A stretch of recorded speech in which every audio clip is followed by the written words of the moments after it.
Welcome to John's Vintage Road Bike Garage. Me and Cyril here are going to take a trip to Waterford, Wisconsin. We're going to go see Richard Schwinn to get a bike repainted and refurbed. You ready to go? Let's go north. Let's rock. There we go. There's O'Hare Airport out here. Yeah, we're near O'Hare Airport. We're on our way. We have about an hour and a half to go to Waterford, Wisconsin. Cyril here is traveling with me, and pretty interesting. I don't know if you know, Cyril here was my Specialized rep back in 1988. I ran a shop called Action Cyclery, as some of you know, and this young skinny lad rolls in. This guy. You were the youngster. I'm old. Well, I was younger than you. I was probably 22 at the time. And very enthusiastic, came in, just really pumped the brand up. He's one of the reasons Specialized grew back in the 80s. And it was a lot of fun. Were there trade shows at Hoot back then? Oh man, so fun. we were walking down the aisles at the trade show, and Eddie Merckx would be walking down the street or the aisle, or Greg LeMond or Richard Schwinn. Richard Schwinn. Can't wait to see him today. So I'm excited about that. And yeah, it was a hoot. Now I understand you had a run-in with Eddie Merckx. Oh, I had an experience with Eddie Merckx at a trade show in 1987. Ended up going to dinner with him and some other reps. Total pinch me experience. It's like, this cannot be real. It was. That's neat. I knew you have an account of that on your own channel, I believe. So I'll link you to his channel down below. He's just starting out, has a little bit of content on there. And that's going to be a lot of fun as that grows. Yeah, there's future, but not much in the past right now. Well, you know what's interesting is I work for Right Way Products, which was GT Bikes, and we were a Cyclops trainer distributor. And Lance Armstrong was sponsored by Cyclops. Now, he was in recovery at the time, very thin, emaciatedly thin, and he was training, and here you have 50 sales reps going, he ain't gonna amount to anything. Now, say what you want about the drug scandal and all that stuff, but everyone was doing it. He was strong. He was strong as an ox. We were all wrong. I guess he made something of himself after that. So here we are, a bunch of fat bike reps saying, he'll never amount to anything. He ends up kicking butt. And the whole pack was probably doped, and sure, in 2020 hindsight, he was a doper, but he was also a freak of nature. He was extremely fast. I talked to someone that he used to ride with, and the name is downloading slowly or uploading slowly. But he rode with him on the postal team. He said, John, we were all doing it. And the mistake he made was not coming clean when he had to come clean. And beating up the other people who did come clean. Beat the living daylights out of him. So yeah, he has a warm place in people's hearts. Oh well. We'll have better conversations, like more positive conversations later with Richard. Headed to see Richard Schwinn. So yeah, he's going to take us through the process. What he does, he either repaint the frame, so use the bumps, or repair a frame. Because the guy got my 88 Paramount back there, the big hack in it. And yeah, I'm just excited. I don't know what this day's going to bring. So come along with us. Yeah. All right, we're close.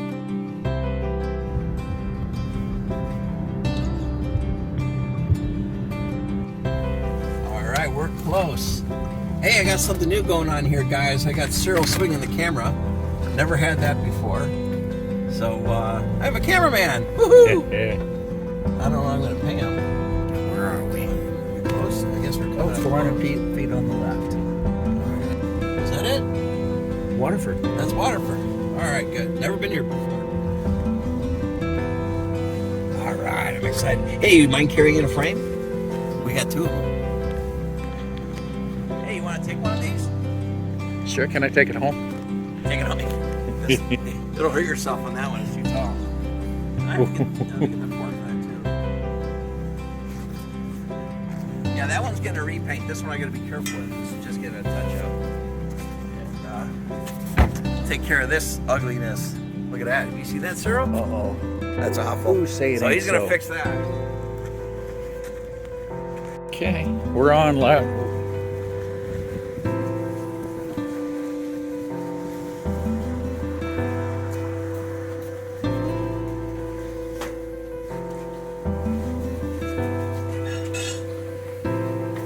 This gentleman needs no introduction. That's well, yes, he does. I'm Richard Schwinn. I'm the owner of Waterford Cycles, and John, who we've dealt with for many years, has come by and he's got one. Is that a second repair? That's actually the repaint. That's the repaint. Well, that's Campus green, baby. okay. There I'm we excited. go. So we got two bikes that we're going to be taking a look at today, and we do quite a few repairs.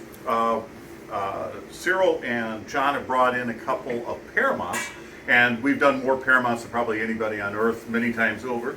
But we also do a variety of other bikes. We, for example, in my office, these two bikes that I'm in the processing here, getting ready to paint, they're a pair of Allegros. Oh my which is a Swiss goodness. brand from the 60s and 70s. So we've already stripped the paint off of them. We're getting set to do that. We've got Waterfords and Gunners here. This is an old Paramount that needs a lot of love. There's a Trek there from the 1980s. So, and we do all sorts of things. And it's actually been a great experience for me because I obviously grew up in the Schwinn Paramount world, that sort of thing. But this has given me a wonderful insight into the entire range of bikes that are out there, especially in the vintage bike world. So you brought in this Paramount, and the damage that we're looking at, this thing got damaged, so it's got a scratch on it. Yeah, this actually belonged to Jeff Crittenden, if you remember him. Oh, from yeah, the yeah, Phillips yeah, era. I remember Jeff. And I bought this as new old stock, never built, has a gold anodized C-Record group on it. Really, and this thing, now what happens is, in this case, this doesn't look like, what I do is I sight down the tube to see if there's any dents in there, and there aren't, fortunately. Woohoo! So that's the good news. And when you're looking at a Paramount, you will see the serial number is located. Well, we need to shield this, of course, just for privacy considerations. But yes, this is where you're going to find the serial number on the late 80s Paramounts. But if we have this 1970s Paramount, you're going to find the serial number is on the non-drive side chainstay. And so this one here, H72, so that makes it a 72, 872, right? and that was probably one of the bigger years ever for Paramounts. Oh, sure, bike boom. So what I'll do is we'll take a look at this. This looks suspiciously like a color called Anniversary Black, although it just looks... It does have the gold fork, yeah. It does have the gold fork, and we happen to have the gold decals, so we can make that work. Hey, question. I do have a question about that gold fork. Do you have a recommendation for how to clean it without taking the gold off? Do you have any ideas on that?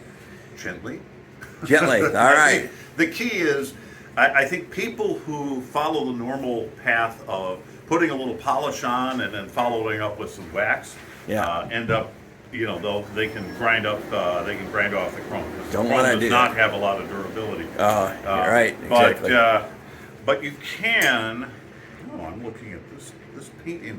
See this little paint imperfection there? Oh. We would let it go out the door with that today. We're much picky. I mean, and these were actually really nice finishes in that respect. Now, here's the challenge in this case is we're going to repair this, but because of overspraying the paint, we will need to replace both decals. Sure. Plus, we'll do this. So we've taken this in, and what I'm going to do is I will prepare an invoice, and which will have the work list and all that stuff. All right. Sort of walk through the process. So That's awesome. that's what's going on here. Let's do it. This is the second Paramount you're bringing in here. Yep. And this is probably as classic a Paramount as you can get. This is the same red that I had on my Paramount when I was young. So I have a real affection for it. This red seems to have deteriorated. It's not quite as bright as the red. Well, it's been touched up and actually resprayed a little. Yeah, okay. That's why I wouldn't change a color on a vintage Paramount. I want to keep it normal, but since this is so kind of beat, I decide campus green is the way to go. That's why. And campus green is a wonderful color. We also have our gunner red. That's sort of the classic red we have. That's the red of my heart. Sorry, I'm doing campus green. But you know what? And campus green is beautiful. This is the classic Nervex lug design. And even after 50 years, and this is a 50-year-old bike now, you can see that they've done the Schwinn Chrome is one of the masterpieces of Midwest manufacturing. and they did a great job with this. How's that look to you? How's that chrome look? Because I bought it because of the quality of the chrome. It's hard to find that you have a little bit of surface rust. This didn't look bad. This A little dull. this does not have a corrosion problem at all. Correct. It does. It seems to be a little rougher than some of the chrome jobs that I've seen, but not much. I mean, you're going to be happy with that. Did it look like someone tried to correct the chrome? Maybe is that why it's a little? The thing about chrome is there's not a lot of correction you can do. Okay. You either chrome it right the first time, or you got nothing. You can't repolish or anything. No, because chrome plating is only it's microns thick. Okay. And so if you do, you can buff it, and you can maybe knock some microscopic stuff off, and maybe get a little more shine, but you're not going to get much. Gotcha. Okay. This has a few more marks, but you know what? It's gonna come out looking beautiful. Don't worry. And the place where I really like to, I look at chrome in a couple of areas. The head lugs are sort of like the showpiece. Right. We're always looking at those. But the other side of this is looking at the fork crown, because oftentimes, if you're riding, this is where dirt gets hanging up, and this is where you'll get a certain amount of corrosion. And as you can see, this one's really quite clean.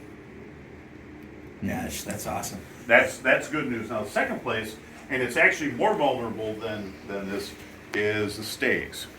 And these stays look really clean. And honestly, that's the mark of a bike that at least has not suffered. We won't say it was well cared for, but the fact that they went through the trouble of repainting it means they at least cared about something. Yeah. We will need to remove this head badge, and head badges are rare, and what is even rarer than head badges are the proper screws for the head badge. No kidding. We have screws, but the heads are just a little bigger. But, oftentimes people keep the head badge, but they don't have a screw, or they lost one screw. Gotcha. This one, I'll leave that to your expertise. yeah, well, as much as there is one. No. Actually, somebody else's expertise. I only talk about it. Now, it's I have a 72 in chrome, and it has the Olympic stripes here in the white. And a Okay, 72. there are two Was this supposed to have styles. that or There are no? two. No, this is H7201. What probably happened, and here's the story behind it. Up until 1972, Schwinn produced the Olympic bikes, probably for as long as bike racing was in the Olympics.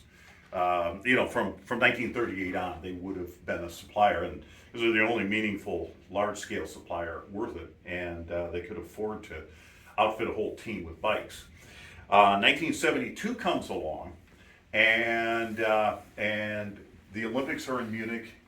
It was fiscally a total disaster, and then this one guy, and I can't remember what his name was. You'll remember his name if you do a Google search.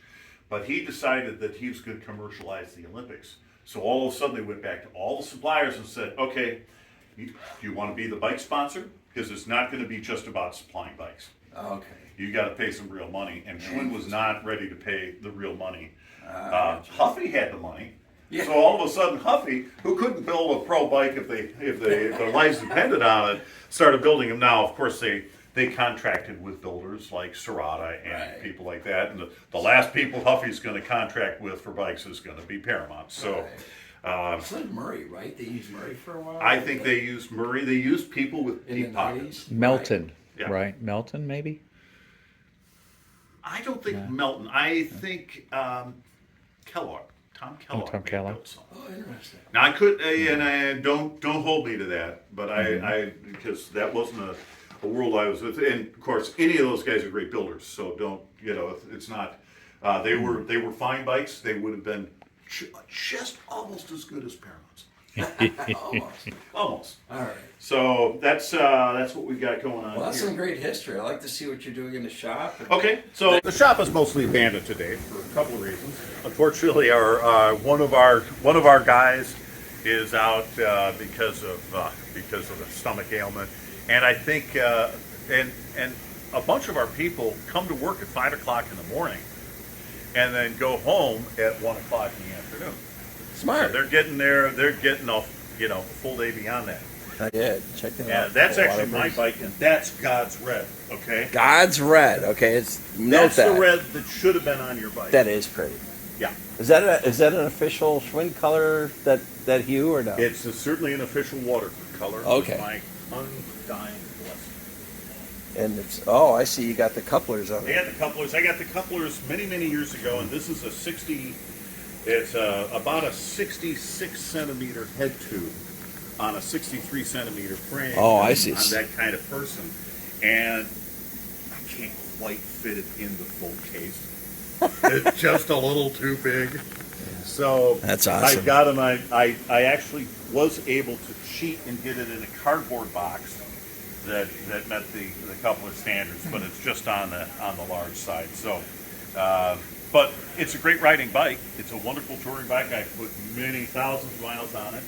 And after I think we got it in '97. So for his 25th birthday, we decided to give him a new paint job. So what are we doing next? Well, what happens next is we put together the instructions for your order, and we send it off to the paint stripper. And when it comes back from the paint stripper, then we're ready to start doing a little bit of work on it. So let's come on over here. And fortunately, we have an example of a Paramount that we are restoring for somebody. And it's already been, now this has actually had a little bit of history to it. Somebody else has actually painted on this one. Okay, this is I-7902. So this is a 1979 bike. This is the last year of this vintage of Paramount. Oh, yeah. And Schwinn unfortunately had a pile of inventory when they decided to stop making this era of Paramount, so they started building bikes called the Superior. I have one, yeah. And the Superior didn't have the chrome plating and all that other stuff because there wasn't anybody to chrome plate them. But they were beautifully built by our good friend Don Mainland and his factory, the Letch Manufacturing Factory in Racine, Wisconsin. So they were actually built in Racine. They were built in Racine. Schwinn had hired a lot of the racers, especially after World War II, because the Racine had gone south, and my grandfather was very big on building the adult bike world. And unfortunately, he was fighting a lot of headwinds because the world was all about kids bikes during the 40s and 50s. But everywhere back there, he was going, grown-ups should be riding bikes. And so he did everything he could to help promote that. Anyway, this is a very late model. Did you buff those? No, they do look shiny. And it's a late chrome job. Must be pretty good. There's a couple of things going on with this bike. It's dull here. Yeah, there's some areas where it's relatively dull, and other areas where the headlugs look great. Well, this answers another question. When they chromed it, they chromed to the end, or how did they do that? Well, I think this is something that shifted over time. Oh, okay. And normally, if you look at a Paramount, this is a 79. You would see some chrome, probably chrome back to here, and then nickel a little farther. Okay. And what they did is they actually did hand dipping. They would plate this end of the bike first. They turn around, and when they were done with that, they'd plate that end of the bike. And they literally had a bath that was separate from the general Schwinn chrome operation, because chroming was a huge business.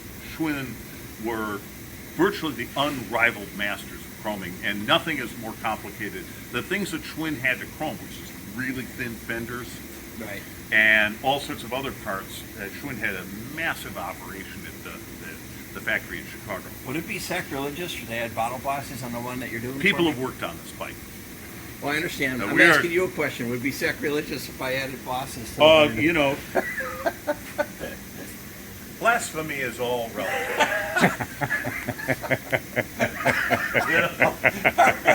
I tried to draw the line. I drew the line.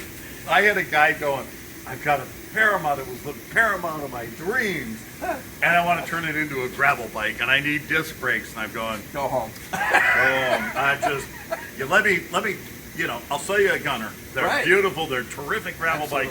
bikes. That's what you have. Don't convert it. To Don't convert one of these into that. First, Well, the only reason I do a bottle boss is because I hate putting straps around. right. Like I have the chrome Paramount, I have a handlebar mount. And the reason why is I got new decals on there. I don't like the patina. I'm a little weird. All my bikes are minty. And I don't want to scrape up the new decal.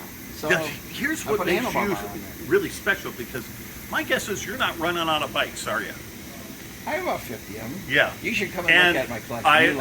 I saw it in your blog there. Oh, okay. And I'm going, this is the guy. It's crazy. Yeah. And I My wife believe still asks me about them. you fall under the rubric, sometimes the family saying, nothing obscedes like obsessed. But,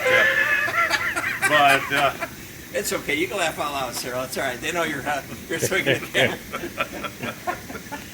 All right, let's move on. We're going to have a 3-hour video. what happens out here is, in fact, these are a couple of repair bikes that we're working on. And I'm not sure what we're doing on them. Oh, There's some brace work, obviously. we're doing a little brace work. So we've this frame is a Waterford. We're doing DA2 bosses. Oh, I see. We're adding DA2 bosses, so we're going to be shifting things around on this bike, and that's probably that. And the only question is whether they're removing the old bosses or not. Some people like to have the capability to continue to do mechanical shifting. So I see, yeah, so you have exit holes for wires. You get it? Here's another entry port. Oh, an entry port. All right, good. So you're modernizing it in a sense. So this is a Waterford, so it's current enough technology that there's no reason not to do it. You're going to take that 88, you're going to take all the paint off We'll one tube? make it naked. Just on the one tube, right? Well, in the case of the 88, yeah, we can sand that down. Sure. And we'll probably sand a lot farther than for the scratch because we're going to put new decals on it. Gotcha. And then we'll put the new decals, and then the key is to blend it. Gotcha. And you know, that's a bike that's got, that bike is 88. You know, that's 35 years old. Oh, yeah, it's up there. So that is already an old bike. Yeah. And I'm sitting here looking at that anniversary black. We actually still have anniversary black as color, but it seems to be a little more golden than this. So he's going to start off with that, and he's going to go, no, I got to make an adjustment. And so anyway, this is where we'll do small repairs. And the other thing we do, especially with Paramounts, is we do check the frame alignment. This is where we manipulate the frame just to make sure it still lines up, because it's a lot easier to do it now. Sometimes the frame alignment process is a lot tougher on bikes than it is on than normal riding. And so sometimes we've done the frame alignment on a bike, and I'm thinking of an Italian or Belgian bike, once goes one of the lungs. Oh, ow. That was an ouch. And I think it might have been a chrome. In terms of alignment, it's always worth checking. It's not a big deal, so you can make those adjustments easily. A little cold set. And we cold set everything we do here, even things that that years ago they said you never could. So I'm very happy with Probably that. respaced to 130 for some people. We do respacing, but what we do if we do a respacing job, let's say we were doing it on this bike. One of the problems with a frame, in fact, this has been respaced. Somebody played around with it. You have a You great get eye. it going out And you from can there. just see a little kink job. Oh, huh? And so if you ask us to respace a frame, we remove this tube, Wow. respace That's it, the real deal and then there. put another tube in. So you're distributing all that flex from here, not from here. Correct. That makes And a that's lot of why sense. you Wow. don't see that kinking in chain stays. Ah. So this is really a key piece. And then along the blasphemy area, we can put a machine brake bridge so that you don't need the concave washers. Well, I'm lucky because that bike is meant for side poles. I don't have to use a drop bolt. I'm excited. So Good it for took you. a while to find that right dodo frame. Well, and you know, one of the problems is that these Allegros, we've got to he sent the brake in to make sure that the brake that he sent matches where we place the bridge. So everything, To be sure you the know, reach is right. and sometimes that's just it. Is we ask people since extra parts in to make sure that they work right. Okay, so now we move into the paint shop, and we have Roger here. Who's looking more carefully than ever. What are you doing? Oh, you're organizing. No, I'm looking for a model. Okay. Check out that paint job. Oh, This, wow. in fact, this is a Team Mac paint shop, and we've been working with Team Mac for 25 years, almost 30 years. Dories? Gary Doring and his cabal. So cabal. and so this is a bike that we are. Is this a fresh build? Yes, it is a fresh build. So we're building it up for one of his customers. So he's known for his red to blue fade, and everybody likes to have the stenciled stars on there. That's fun. And he wanted the classic Waterford, and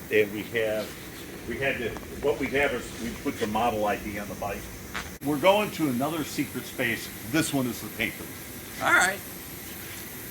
Well, for the campus green, you have a paint manufacturer that's going to actually put that together for you. There's a formula. How does that work? Well, we have to talk to Roger about this, but in general, and you don't want to interrupt him while he's performing a sacred act. Sure. But in the case of campus green, Roger works out the formula. There's a certain kind of silver and it's a two-step color. So there's a silver base, and this is exactly what they did in Chicago. They would take the campus green bike and they would do the dip prime, and then they would spray it with a silver base, and then they had a specific mix of clear or of a translucent paint that they would put over the top. And we would call that a candy today. I don't think candies were not a term of art at the time. But Schwinn was really famous for a lot of its colors having that two-step finish. Oh, I see those colors, and I get really nostalgic really quick. Exactly, and the campus green is one of them. We've done lots of candy colors here. Now, Roger, did you put in did you modify one of the standard greens to make campus green? Oh, okay, so somebody's actually got it. No, it's all in-house voodoo. Yeah, okay. Yeah, voodoo over here. Oh, okay, so you We're did. not working off anything other than visual that might have come through. Yeah, well, that's what we ended up doing. Because, the first couple of years, we're sitting there just trying to build Waterford. So we've got our own color base. Sure. And this is Roger Kruger, by the way, who's been with us actually since we opened Waterford in 1993. Good to meet you, sir. And by the way, the end of the month is going to be our 30th anniversary. Wow. So a whole generation. Getting old here. So what we did is we started with tints that people made. They might be like a House of Color tint or something along those lines. And we mix them up so that we can get that green. And so somebody came in and said, I want a campus green bike. And we're like, well, that's old school, but let's get a formula together. So we've got a whole pile of formulas out there. I think if you're going to do a Schwinn ride, you have to have a Schwinn color. And it's just my feeling on it, because that's why we like vintage bikes. We like things that are nostalgic, things that bring us back. These are bikes that are just at the last step. And Dave Wages used to work here, and he went off on his own, and we paint a lot of his bikes down. Oh, yeah. He's a great builder, so he does a nice job on that. And so we happen to be painting these, and then this is the Gunner, and this is probably HyperX. So this is actually our most. This is a sport disc. This is our second most popular model. And it's designed for disc brakes, and it's a nice, comfortable fit. And we do both of them. So. That's sharp. We actually have special packaging designed for bikes to make sure that they don't get banged around too much in shipment. And shippers have never really learned how to be gentle with passengers. They haven't. That is something we live under. But if you ever buy a Waterford and get a bike out of our shop, open it carefully, because everything you have inside is a rarity. It's a great way to ship a bike. Well, I have the advantage. I'm an hour and a half away, so I'm going to drive up and You're way more reliable. I had, even coming here, I'm wrapped up in moving blankets and that kind of thing. So. Exactly. Well, I'm excited to see this process when it's done. I just can't wait. Because I've wanted a campus green bike since 1982, other than my 71 Super Sport, and also getting that black one prepared. And what, I really had to bring it to you, A, because the job you do, and B, it's still new old stock. If you're painting it, it's new old stock. And most people on the channel didn't see that hack until I showed it recently on the last video of taking it apart. I'm almost embarrassed by it because I don't know where it came from. I don't know if Jeff did it or I did it, I bought all 3 bikes at once. I found them in a car.